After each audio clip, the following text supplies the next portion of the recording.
বহুকাল আগের কথা, বনের রাজা সিংহ সিদ্ধান্ত নিল বনে আর অশিক্ষিত কাউকে থাকতে দেবে না। তাই তো সেই স্কুল খুলে ঢাকঢোল পিটিয়ে সবাইকে জানিয়ে দিল কাল থেকে স্কুলে আসা বাধ্যতামূলক। তাই হাতির বাচ্চা ভর্তি হলো, জিরাফ বানরের বাচ্চা ভর্তি হলো, মাছের বাচ্চাও ভর্তি হয়ে গেল। ধুমধাম করে পড়াশোনা শুরু হয়ে গেল। ক্লাস টেস্ট পরীক্ষায় হাতির বাচ্চা ফেল করলো। কি সাবজেক্ট জানেন? গাছে ওঠা সাবজেক্ট। মহা চিন্তায় পড়ে গেল হাতি। তাই তো এক্সট্রা কেয়ার শুরু করে দিল হাতি। বাচ্চাকে যে কোনো মূল্যই হোক গাছে ওঠা শেখাতেই হবে।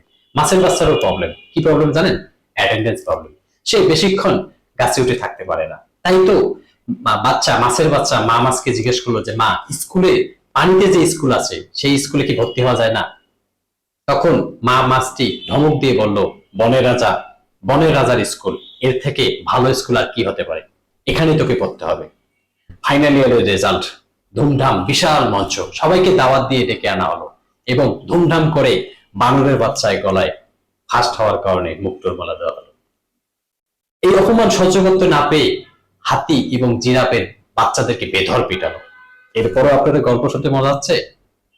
আমি আসলে গল্পের ছলে যে জিনিসটা বলতে চাচ্ছি যে কি প্রয়োজন ছিল হাতির যে তার বাচ্চাকে গাছে ওঠা শিখতে হবে? সে তো তার সুর দিয়ে গাছের মগডাল থেকে ফল কেড়ে খেতে পারে।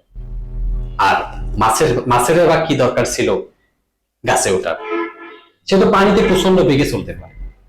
আসলে আমাদের সমাজ ব্যবস্থা এখন এমন হয়ে গেছে যে যে শিক্ষা আমাদের কোনো কাজে আসবে না, যে শিক্ষার আমাদের কোনো প্রয়োজন নেই, সেই শিক্ষা নিয়ে আমরা ব্যস্ত। আসলে প্রকৃতপক্ষে যে শিক্ষাটা আমাদের গ্রহণ করা উচিত, সেই শিক্ষাকে আমরা অ্যাভয়েড করে যাচ্ছি।